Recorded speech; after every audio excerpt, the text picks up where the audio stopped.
Bienvenue dans le débat de France 24. On n'avait pas vu cela au Liban depuis le début de la contestation. Ça fait maintenant 3 mois. Des manifestations qui virent à la bataille rangée entre membres des forces de sécurité intérieure et des protestataires. Le bilan du week-end est lourd, plus de 500 blessés, alors que la classe politique semble rester sourde aux critiques. On en débat en tout cas avec à mes côtés Agnès Levallois, maître de recherche à la Fondation pour la recherche stratégique et vice-présidente de l'IREMO. Bonjour. Bonsoir. Agnès Levallois, avec également Pascal Boniface, directeur et fondateur de l'Institut de Relations internationales et stratégiques, l'IRIS. Bonsoir. Avec aussi parmi nous Selim Nassib, écrivain libanais. Vous avez été journaliste à Libération. C'est ça.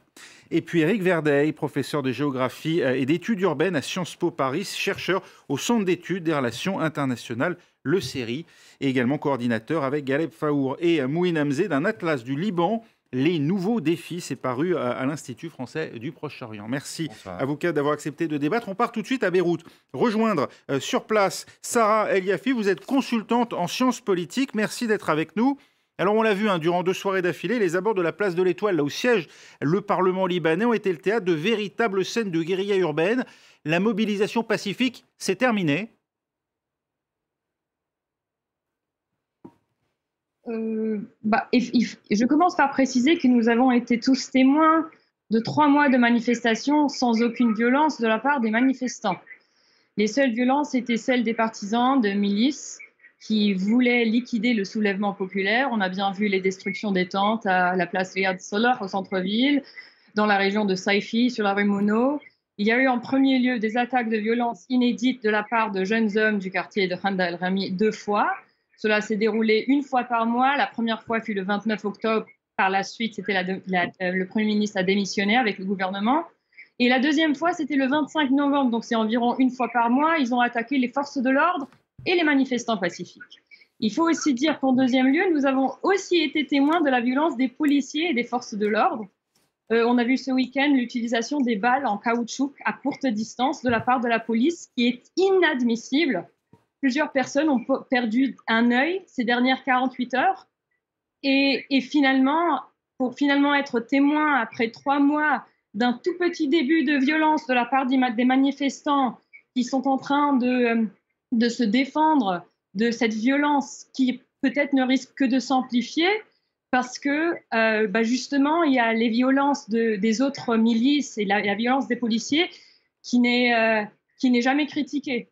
Et il faut juste que je rappelle aussi que ce sont des agressions insurgées qui ne sont pas une réaction à quoi que ce soit. Ce sont des événements qui initient l'agression. Ce sont des attaques qui visent à des objectifs bien stratégiques. Ces 2 stratégies, en premier lieu, c'est de tenter de régulièrement terroriser les manifestants pour diminuer leur nombre graduellement. Et en deuxième lieu, ambitionner le confessionnalisme pour détruire cette révolution qui est transconfessionnelle. Donc, du coup, renforcer le pouvoir oligarchique en flambant ce conflit confessionnel qui déjà est en train, on est tous témoins de ceci, parce que la violence, c'est le terrain privilégié de la classe gouvernante, elle le maîtrise beaucoup mieux que les manifestants, et le confessionnalisme, c'est la religion politique de l'oligarchie. Merci, donc, Sarah. Et les forces de l'ordre... Oui. Oui, allez-y, je voulais juste terminez. dire que les forces de l'ordre, elles sont...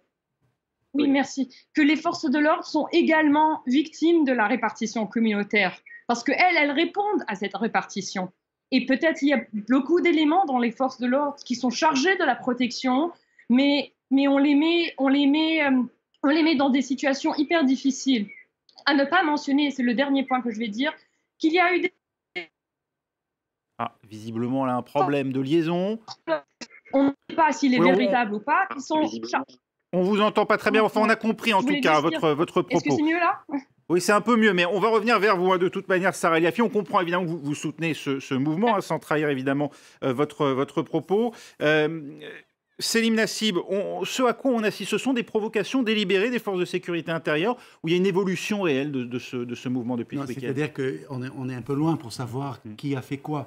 Ce qui est important, c'est que le mouvement arrive dans une espèce d'impasse. Ça fait 3 mois qu'il est absolument pacifique et le pouvoir non seulement est sourd à ses revendications, mais est indifférent à la pression internationale parce que les financiers internationaux lui disent forment un gouvernement pour qu'on puisse y aller.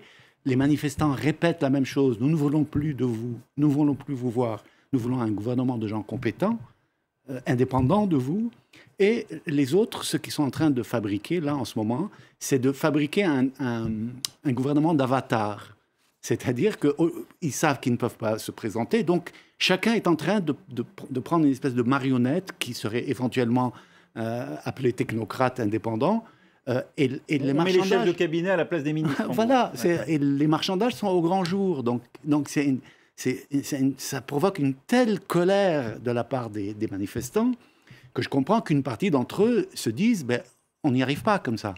Et c'est vrai que d'un côté, on a des manifestations qui sont essentiellement pacifiques, et de l'autre, on a des gens qui ne veulent vraiment pas céder la place, ne veulent vraiment pas lâcher le siège sur lequel ils sont assis. Illustration, le chef de l'État, Michel Aoun, a présidé aujourd'hui une réunion de sécurité en présence des ministres de l'Intérieur et de la Défense, mais aussi de hauts gradés et de forces de la police et de l'armée. Il en est sorti un communiqué qu'il a d'ailleurs mis en ligne sur Twitter, dans lequel l'État s'engage à protéger les manifestants pacifiques et empêcher les agressions contre les propriétés publiques privées, également neutraliser les fauteurs de troubles et surtout lutter aussi contre la présence, dit-il, d'éléments infiltrés dans les rangs de ces manifestants et qui ont recours à des actes de vandalisme et attaques des forces de l'ordre. Alors des propos qui n'ont pas manqué de tourner en dérision à un certain nombre d'internautes sous le hashtag « Je suis infiltré ». Des manifestants déclinent leur nom et profession en revendiquant ouvertement leur participation au rassemblement. Pascal Boniface, c'est pas de nature à calmer le jeu. Il y a un refus d'écoute, une déconnexion totale du pouvoir politique libanais ou une stratégie délibérée, d'après vous? C'est un peu les deux. Voilà, alors, je ne suis pas dans leur tête, mais c'est un peu les deux.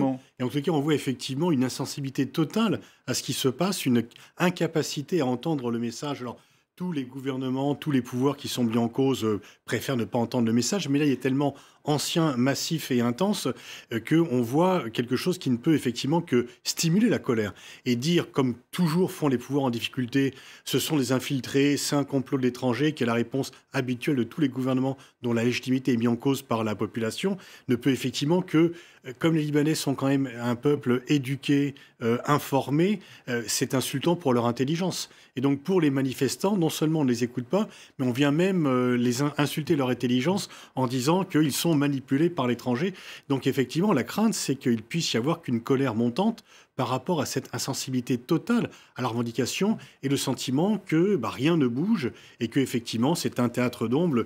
La formule de Lavallard que vous avez citée me paraît effectivement excellente, et que l'oligarchie, parce qu'il n'y a pas d'autre mot, des dynasties héréditaires qui ont mis le pays dans cet état, veulent juste continuer à garder la main sur le pays en échangeant un petit peu les rôles et en faisant une sorte, par une partie de bonneteau, de continuer de changer un petit peu pour que surtout rien ne change. Agnès Levallois, on attend l'annonce d'un gouvernement qui traîne maintenant, ça fait plus d'un mois.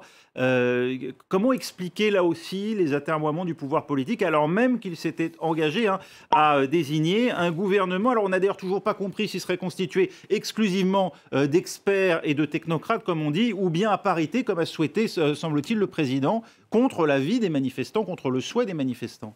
Ce qu'on voit bien, c'est que ce pouvoir ne veut absolument pas comprendre ce qui est en train de se jouer dans la rue, ne veut absolument pas entendre ce que disent les manifestants qui sont dans la rue maintenant depuis 3 mois. Et donc ce pouvoir fonctionne toujours sur le même logiciel, qui est le logiciel que lui connaît, mais qui ne tient pas compte de ce qui se passe dans la rue, de ces revendications de ces jeunes qui en ont assez de ce système, qui disent qu'ils ne veulent plus de ce système. Et donc les hommes qui sont présentés aujourd'hui pour occuper le poste de Premier ministre font partie exactement du même système, donc qui ne peut pas être accepté par les manifestants. Et donc le Premier ministre qui a été désigné est incapable de pouvoir rassembler un gouvernement, parce que d'un côté, il essaye d'écouter ce que dit la rue, parce qu'il se rend bien compte que si il n'écoute pas, il va être laminé en quelques jours, donc une fois que son gouvernement sera constitué. Et d'un autre côté, il a la pression évidemment des chefs politiques qui, eux, veulent absolument mettre leur pion, et même si ce ne sont pas les ministres auxquels nous sommes habitués, ce seront des personnes proches de ces ministres pour laisser en état le système. Donc le pouvoir joue le pourrissement, clairement. Je pense que le pouvoir s'est dit, avec l'hiver, avec la pluie, ça va être plus compliqué de mobiliser, d'avoir des grandes manifestations sur la place à Beyrouth et dans les autres villes du pays.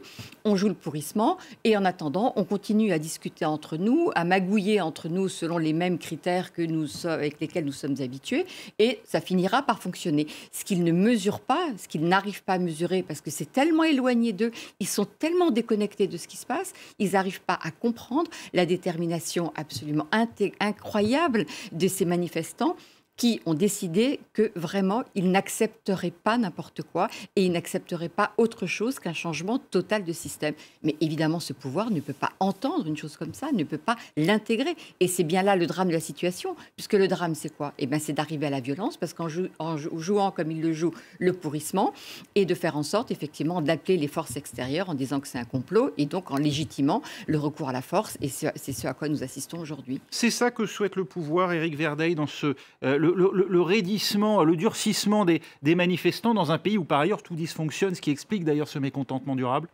Alors, la première chose, je crois, c'est qu'il faut quand même relativiser ce durcissement, parce qu'il y a eu effectivement quelques vitrines de banques qui ont été abattues, mais au fond, surtout si on se place dans un horizon régional, ce n'est pas du tout des actions très violentes. On aurait pu attendre que, par exemple, les hôtels qui sont les symboles de la corruption sur la côte soient incendiés, ou que le quartier de Solidaire, qui est juste en bordure de la place, finalement fasse l'objet d'actes de vandalisme plus importants. Donc je pense qu'il faut aussi ne pas être dupe d'une certaine mise en scène de cette violence qui au fond reste jusqu'à présent extrêmement retenue de la part des manifestants, à mon sens. On va voir justement une illustration avec ces banques effectivement prises pour cible, conséquence des restrictions bancaires drastiques, notamment au retrait au guichet ou dans les distributeurs. Regardez.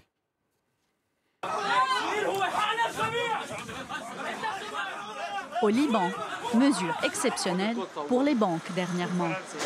Les Libanais ne peuvent plus disposer de leur argent librement après l'imposition de plafonds sur les retraits. Certains n'ont accès qu'à 200 $ par semaine, somme insuffisante pour couvrir les frais de la vie quotidienne. Une situation qui a poussé de nombreux clients à menacer les employés des banques, voire à saccager les établissements bancaires. Le militant d'opposition Jad Chaban dénonce ces mesures prises par le secteur bancaire. Les banques ont imposé certaines mesures.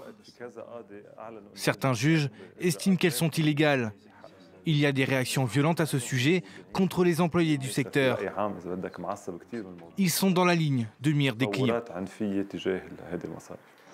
Assad Khouri, président du syndicat des employés de banque, appelle la clientèle au calme. De leur côté, les forces de sécurité intérieure déploient des policiers devant certains établissements. Il faut comprendre les clients qui n'arrivent pas à retirer leur argent. Nous sommes désolés de ne pas pouvoir répondre à leurs demandes. Mais ils doivent nous comprendre. Ce qui se passe est inacceptable. Le syndicat des employés de banque a dénombré une centaine d'attaques dernièrement. Destruction, saccage ou agression des employés ont récemment eu lieu dans le quartier de Hamra à Beyrouth, où se trouvent de nombreuses succursales des grandes banques, mais également dans le nord du pays. C'est ça que vous décriviez, Éric Verdeil. Qu'est-ce qui ne fonctionne pas? Qu'est-ce qui explique cette colère dirigée contre les banques, jusqu'à d'ailleurs la Banque centrale, qui a fait l'objet la semaine dernière de manifestations particulièrement violentes là aussi?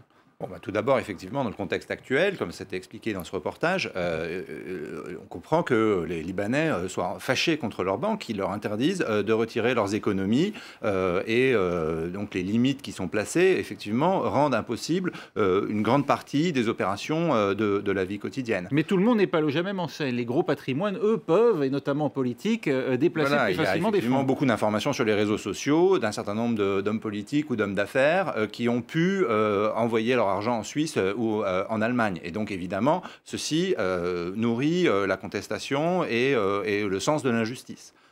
Alors, au-delà, bien entendu, les banques sont aussi visées pour être partie prenante d'un système économique qui ne fonctionne plus, qui a fonctionné pendant de longues années, qui a permis de ramener de l'argent de l'extérieur, de le faire fructifier. Et beaucoup de Libanais, sans doute surtout des élites, mais aussi peut-être dans les classes moyennes, avaient des comptes en banque avec des taux d'intérêt qui ramenaient beaucoup d'argent. L'argent des transferts de fonds de l'étranger vers le Liban. Oui, tout à fait. Il y a une diaspora libanaise, il faut le dire, qui est très importante en Europe, mais aussi beaucoup en Afrique.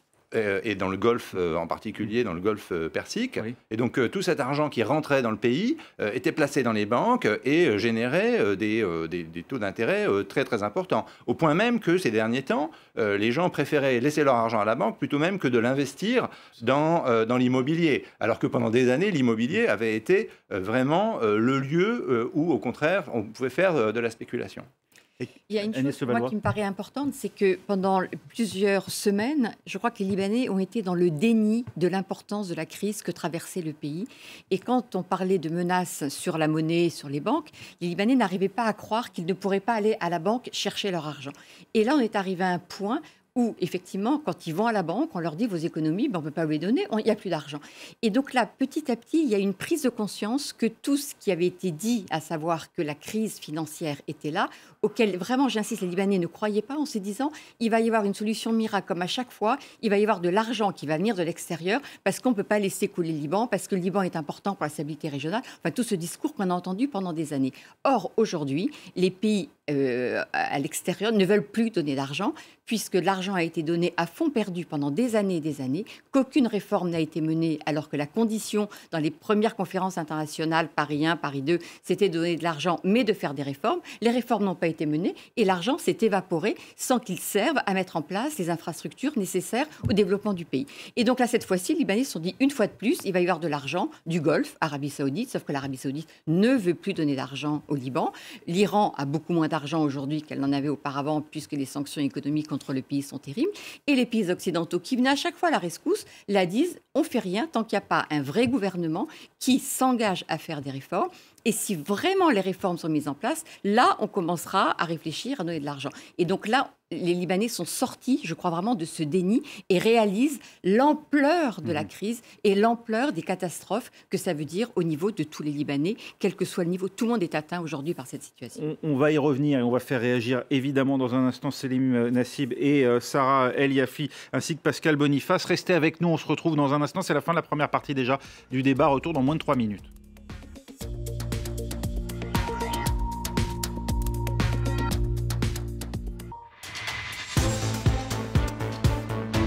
Et c'est la deuxième partie du débat de France 24 avec toujours à mes côtés Agnès Levallois, avec également Pascal Boniface, avec Selim Nassib et avec Éric Verdeil. On part tout de suite pour Beyrouth retrouver Sarah El Yafi. Sarah El Yafi, Agnès Levallois l'évoquait à l'instant, on serait tenté, semble-t-il, de faire payer au Liban l'absence de réforme. Il n'y a plus de pays, plus de crédit, pardonnez-moi, au sens propre comme au figuré aujourd'hui pour le Liban.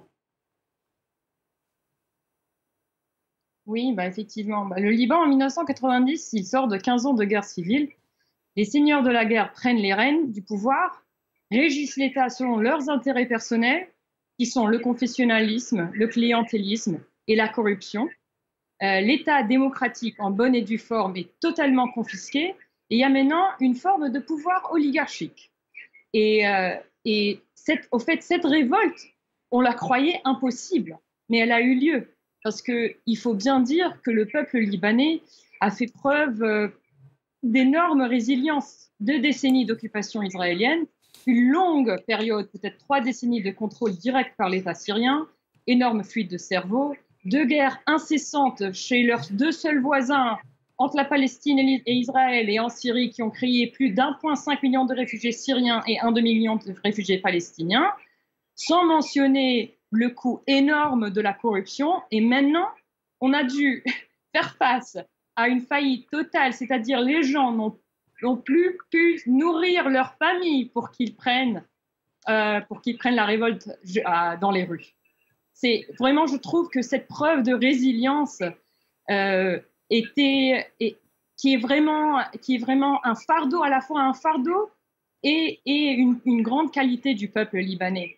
Mais le problème maintenant, c'est que cette révolte, elle risque de se faire broyer par le mécanisme institutionnel qui est en place. Parce que cette révolte, au fait, elle n'est qu'un acteur de veille, un watchdog dans le processus de formation d'un nouveau gouvernement qui, comme tous les invités ce soir sur le plateau ont dit, est complètement nié, complètement annulé, voire annulé à partir de la classe politique. Mais on exerce cette pression qui maintenant est devenue très violente, mais c'est pas sans fin. Cette agression n'est pas sans fin. il est absolument nécessaire de comprendre c'est quoi les ramifications sur le pays, parce que l'amplification de la crise économique, la chute de la livre libanaise, l'impossibilité de se procurer des dollars contre le taux officiel de la Banque centrale, le taux de chômage élevé qui atteint 30%, 30%, les licenciements en masse, la fermeture des usines. Déjà, nous ne sommes pas un pays bien industrialisé. Et maintenant, avec l'absence de liquidité sur le marché, tout ça vont donner plus de raisons pour encore aller vers la violence. C'est un peuple aujourd'hui qui n'a rien à perdre. Oui. On comprend bien en vous écoutant. Oui. Selim Nassib, face à ce que Sarah El Yafi décrit comme une impasse, le pouvoir a-t-il encore les moyens, comme elle le dit, de broyer la contestation ou de la mettre sous l'été noir?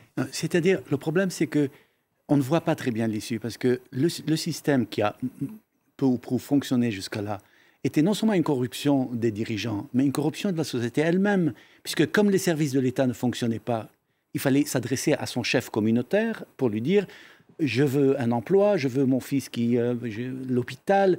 Tout ce que normalement un État fait, c'est le patron de la communauté et ses relais qui s'en chargeaient. C'est un clientélisme clanique qui est inscrit jusque dans la Constitution? Il n'est pas inscrit dans la Constitution, mais c'est la pratique de fait. Ce qui fait, tant que ce système, même s'il était humiliant, tant que ce système était financé, c'est-à-dire que tant que les gens pouvaient vivre en s'adressant à leur chef, ils acceptaient de continuer à vivre. Mais à partir du moment où la finance s'est asséchée, à partir du moment, comme le disait très bien ma voisine, comme l'Arabie saoudite ne voulait plus payer parce qu'elle considérait que le Liban était tombé dans la main iranienne, que les Iraniens ne pouvaient plus payer parce que les sanctions les étranglaient, que l'Europe, l'Occident ne voulait plus payer parce qu'ils se rendaient bien compte que c'était un puits sans fond et que l'argent qu'ils donnaient était détourné par la classe politique, ce qui fait que le mouvement s'est asséché. Et quand il s'est asséché, les gens n'ont plus pu vivre. Et quand ils n'ont plus pu vivre, ils sont descendus dans la rue.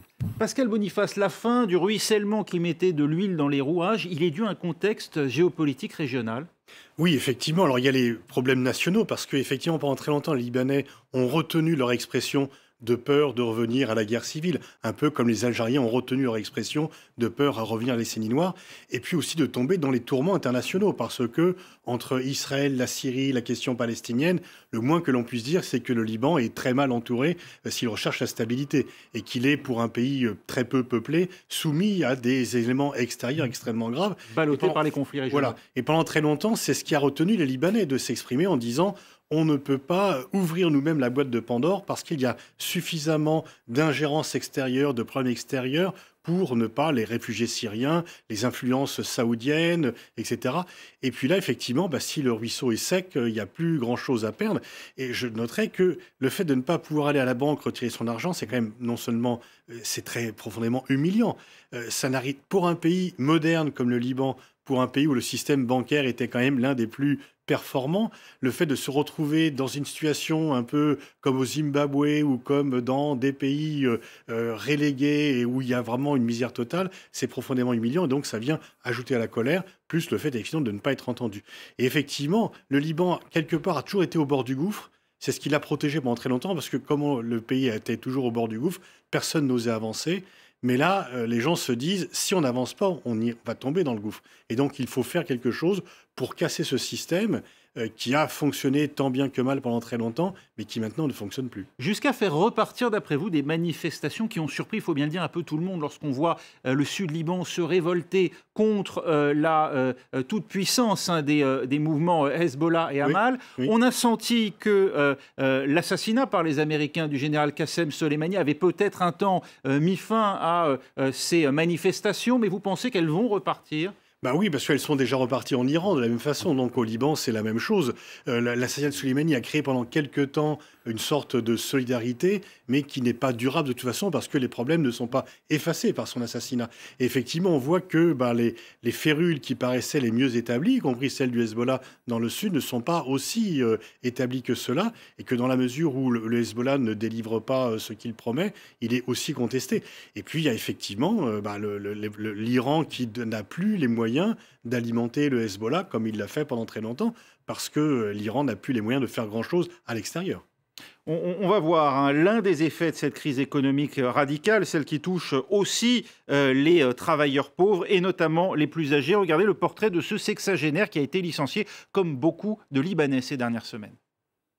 Souleymane a travaillé pour la même imprimerie pendant une grande partie de sa carrière. Avec peu de revenus, il arrivait quand même à subvenir aux besoins de sa femme et de ses 3 enfants. Sauf qu'il y a 3 mois, l'entreprise lui a proposé de toucher 75% de son salaire à cause de la crise ou de chercher un autre emploi. Il a finalement été licencié. Vous savez quelle est la situation au Liban. Toutes les compagnies sont en train de fermer. J'ai travaillé pendant 28 ans. Et finalement, on nous a dit qu'on ne pouvait plus nous payer. Beaucoup de personnes ont alors démissionné. Pour joindre les 2 bouts, Souleymane est devenu chauffeur de taxi.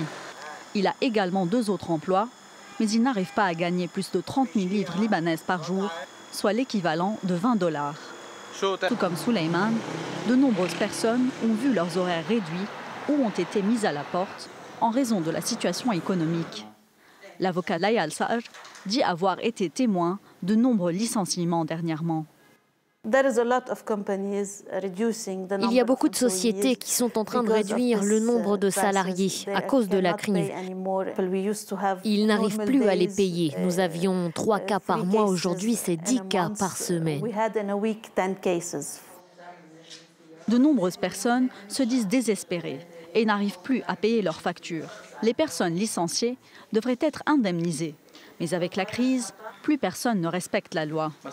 Même si l'économie s'améliore, il faudra des années pour que tout redevienne comme avant.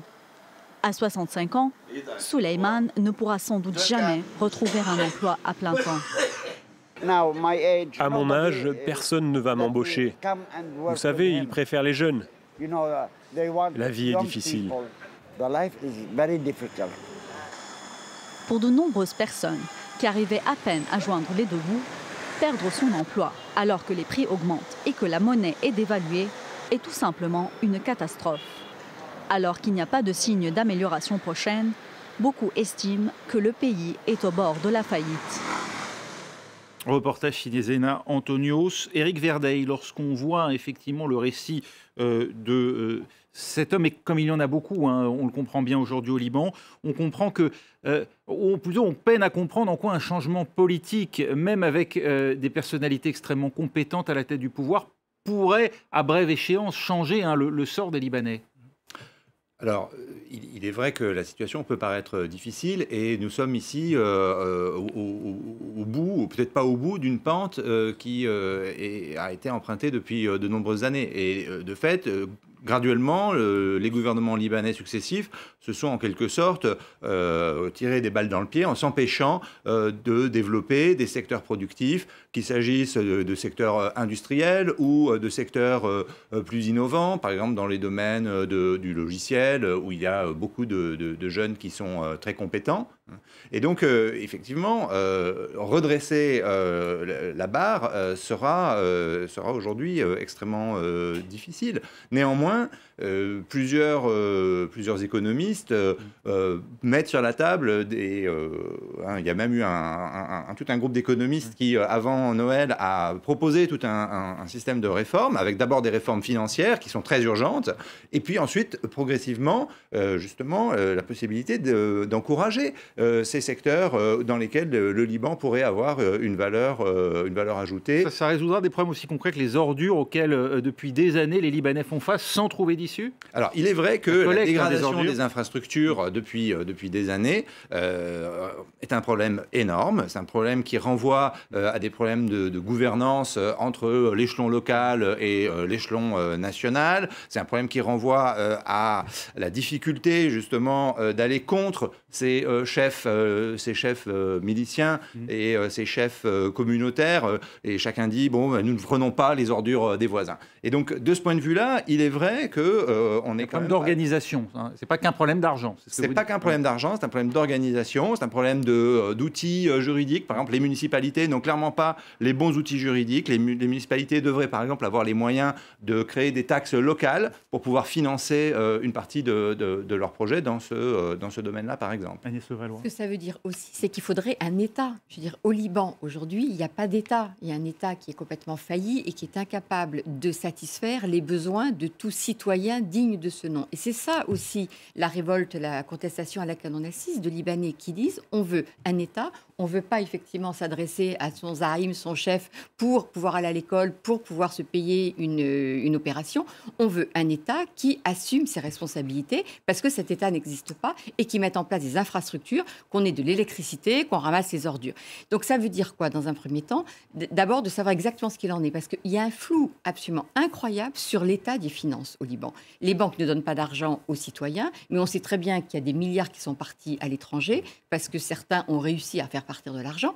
Donc la première chose à faire, c'est de savoir exactement ce qu'il y a dans les caisses de l'État ou comment, de récupérer une partie de cet argent, parce que cet argent vient bien de quelque part et certains l'ont accumulé. Donc pour cet argent, il faut aller le récupérer à partir de là pour pouvoir commencer à mettre un plan en œuvre permettant de résoudre ces questions. Alors, évidemment que ça va être un chantier qui va durer très longtemps, qui va être extrêmement coûteux vis-à-vis des manifestants et vis-à-vis de la population, parce que tout le monde va payer un prix très lourd. Mais si on compare avec ce qui s'est passé en Grèce... Là, on a l'impression d'être à la veille de la Grèce sans l'Europe. Mais voilà. Parce que la Grèce avait l'Europe. La grande question, c'est que effectivement, la Grèce avait l'Europe derrière, et même si ça a été très dur pour la vie des Grecs, qui avaient quand même derrière les Européens, mais le Liban... Un certain nombre de pays accepteront de financer le plan, la fameuse conférence CEDRE qui s'est tenue en 2018, qui a prévu 11 milliards d'investissements au Liban, ce qui n'est pas rien. Mais la communauté internationale ne va pas donner les 11 milliards comme ça. Elle le veut à partir d'une base sur un plan, après un constat et des réformes qui soient mises, et pour être sûr que cet argent ne va pas s'évaporer comme tous les milliards se sont déjà évaporés dans ce pays. Avec la Grèce, c'est que non seulement il y a l'Europe derrière, mais en plus il y a un gouvernement qui voulait agir et qui était légitime pour le faire puisqu'il était issu des urnes. Aujourd'hui, même si on mettait en place un gouvernement de technocrates, est-ce que ces gens-là auraient l'autorité sur les familles qui sont en place et qui s'accrochent à leurs privilèges et à leurs intérêts et qui jouent finalement contre l'État, qui n'ont aucune envie de voir un véritable État être mis en place puisqu'ils savent très bien qu'ils auraient moins d'avantages et que si la population souffre, eux sont exonérés de ces souffrances. Exactement. Donc en fait, ce qu'il faudrait, c'est un État fort et un gouvernement fort qui puisse réellement donner le cap, c'est-à-dire dresser des impôts, les faire rentrer l'argent dans les caisses. Or, pour l'instant, eh bien, ça ne se fait pas. Donc en fait, c'est une double comparaison négative par rapport à la Grèce. Et on sait combien les Grecs ont souffert plusieurs années avant, même si maintenant ils remontent la pente, mais ils ont profondément souffert pendant des années. Bien qu'il y ait eu l'aide de l'Europe et bien qu'il y ait eu un gouvernement qui ait pris le taureau par les cornes et qui était désigné pour le faire, aucune de ces deux choses qu'on ne voit pas parce qu'il n'y a pas un entourage régional pour faire cela. Les Iraniens et les Saoudiens qui peuvent alimenter de chacun de leur côté le Liban ou les poches vides et les Européens également. D'où le préalable de la réforme politique, mais pour donner des gages à qui? Mais le problème, c'est la chose suivante, c'est que cette classe politique ne va pas lâcher. C'est ça qu'il faut voir. On peut voir qu'est-ce qui se passerait après qu'elle ait décroché. Mais pour l'instant, le blocage, c'est qu'ils ne veulent pas lâcher. Ils sont prêts à voir le pays s'effondrer plutôt que de lâcher. Réellement, il faut le voir. On a beau leur démontrer que les gens les rejettent, les vomissent. Il n'y a rien à faire. Ils ne vont pas lâcher. Et il faut une intervention extérieure. Il faut que l'Europe, que le CEDRE, que les financiers les mettre devant leurs responsabilités, comme ils ont mis les Grecs devant leurs responsabilités, même si ce pays ne fait pas partie de l'Europe. Sinon, dans le jeu actuel, il y a des manifestants qui n'en peuvent plus et qui iront jusqu'au bout, et un pouvoir qui ne les écoutera jamais. Voilà, c'est ça la situation. Sarah Eliafi, vous attendez quoi? Une intervention extérieure ou vous pensez qu'Hassane Diab peut finir peut-être par sortir du chapeau un gouvernement qui convaincra les investisseurs étrangers, qui convaincra d'éventuels bailleurs de fonds de le suivre dans des réformes? Il y a deux réponses. Il y a une réponse pour le court terme et une réponse pour le long terme. Il y a des mesures urgentes économiques et financières qu'il faut entreprendre aujourd'hui avant demain. Si ça va être sous le Hassane Diab ou pas, il faut que quelqu'un le fasse. Mais vraiment, la bataille, c'est à long terme. Et au fait, je vais dire un truc qui ne risque pas d'être très populaire avec beaucoup de manifestants. mais la politisation de la révolte est un mal nécessaire et on va devoir le faire tôt ou tard.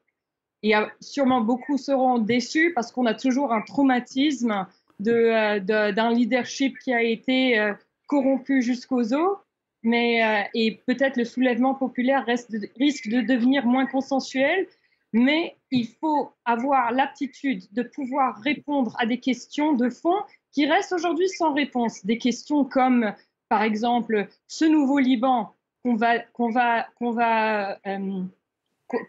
dessiner ensemble, et il ne sera réalisable avec le système politique actuel, même pas avec le monsieur Hassan Diab.